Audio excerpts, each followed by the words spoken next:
cetăți în subordonare se adaugă influența progresului economic, dar și influența externă prezentă prin expansiunea otomană spre Europa Centrală.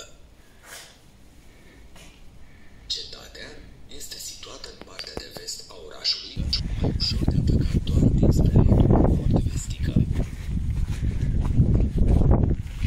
Cele trei incinte însumează o suprafață de 10 km pătrați, incinta de sus, 4021 de metri pătrați, incinta de mijloc, 5180 metri pătrați și incinta de jos, 1547 metri pătrați, total 10.755 metri pătrați. Cele trei cetăți sunt de fapt una singură, trăsături specifice fiind construcția în spirală sau melc adecvată terenului, turul cu 5 laturi sau pentagonal, fântâna. Prezența cetății în acest loc este determinată de poziția strategică, dar și de confluența drumurilor spre Brașov prin defileul Racoșului, spre Făgăraș, pe Valea Oltului, a aparținut comunității locale, fiind o cetate țărănească asemănătoare celor de la Saschiz și Râșnov, o cetate de refugiu, dar a funcționat și ca cetate regală cu implicații administrative și militare. De la amintita răscoală a sașilor, baricadați în cetate și, în final, înviere din zona Rupea, dar și Rupea, a cunoscut asediile turcilor și tătarilor, a fost martorul prezenței armatelor muntene și moldovene din secolul al XVI-lea, aliate cu turcii spre Europa Centrală, a fost locul de refugiu în fața epidemiilor de ciumă și s-a pregătit de rezistență în fața lui Mihai Viteazul, sașii fiindu-i adversari. Cu acest prilej l-a adăpostit turnul pentagonal, etajul superior. Alt eveniment în care cetatea este implicată este cel legat de anul 1848. Juridico-administrativă, socială și militară este justificată de edificiile existente în fortificație, denumiri adecvate destinației lor, după cum urmează.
Se crede că putea fi păstrate aproximativ 300 de slăburi. Partea de sus. Construcția are subsol și două nivele, aici locuind cei care deserveau autoritățile. Un element de atracție datorită dificultății amenajării și prin utilitatea de maximă importanță în viața cetății este fântâna. Aceasta are o adâncime apreciată diferit, de 58,9 metri sau de 41,8 metri, cu un strat de apă, după unele surse, de 33 de metri. Indiferent de aceste date, fântâna își avea rolul ei hotărâtor. Era împrejmuită cu un ring de piatră, cu un grilaj din fier și funcționa cu un sistem interesant de scoatere a apei, o apă rece și de calitate. De relativ domoală. Azi, poarta este deschisă, fără uși, dar în mod cert, înainte exista un sistem solid asemănător porții principale, constant din plăt de stejar masiv, consolidat cu benzi de metal, posibil și cu un grill în construcția, refacerea lui sau participarea acestora la apărarea cetății. care se află turnul cercetașilor, construit pe 3 nivele în secolul al XV-lea, cu 3 laturi pe exterior. Este numit și turnul greavilor, nume provenit de la cel în timpul căruia s-a construit, Adam Greb, prezente bolta rampată cu elemente în cruce și stucaturi în relief, sau al scribilor, care adăpostea pe funcționalul timpului personalul administrativ al scaunului. Turnul cu vârf gros sau turnul căpos, prezent astăzi doar prin urmele de fundație, prezentă doar prin ceea ce a rămas laturile de est și sud. În partea cea mai înaltă a cetății se găsește căsuța din vârf sau camera de sus, numită și camera nouă. Are formă dreptunghiulară, înlocuit o altă construcție vizibilă într-o reprezentare grafică din 1735. De dealul Fișerului și spre Odorhei, pe Valea Omoroadelor. Un strat de apă, după unele surse, de 33 de metri. Indiferent de aceste date, fântâna își avea rolul ei hotărâtor. Era împrejmuită cu un după urcarea unei pante relativ domoală. Azi, poarta este deschisă, fără uși, dar în mod cert, înainte exista un sistem solid, asemănător porții principale, constând din plămi de stejar masiv, consolidat cu benzi de metal, posibil și cu un grilaj mobil.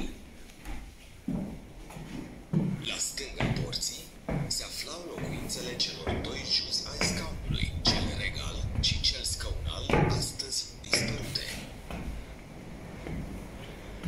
Mai departe, spre est, se găsește, impozabil prin masivitate, turnul pentagonal, ridicat pe locul altui turn.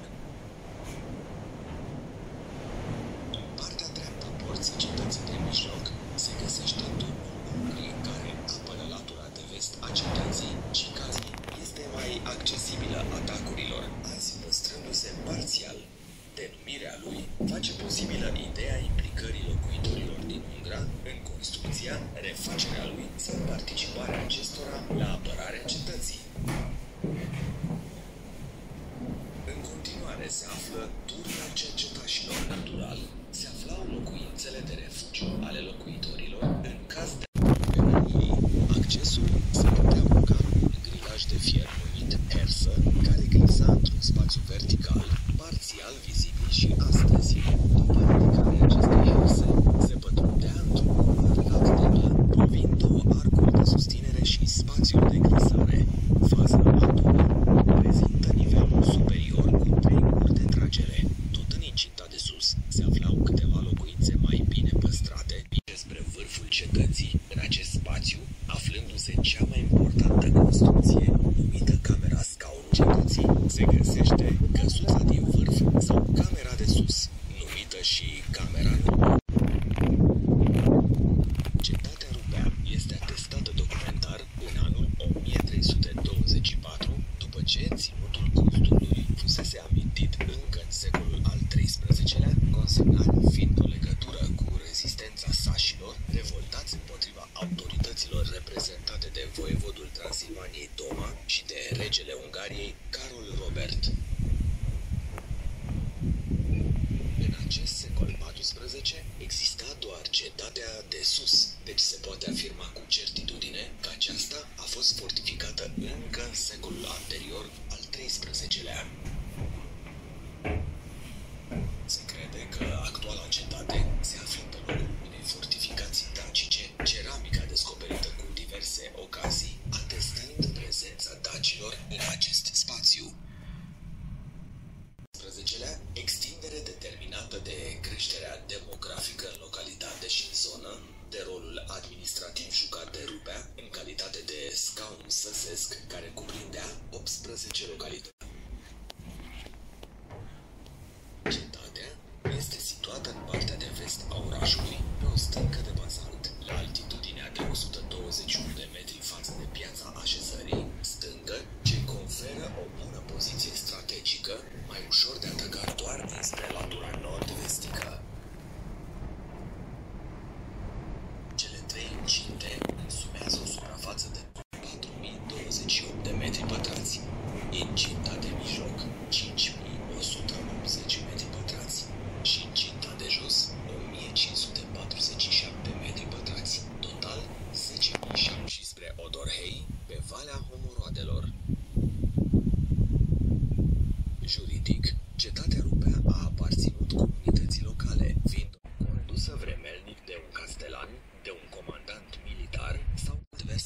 acest prilej, l-a adăpostit pe principele Batorii, fugar în fața lui Mihai.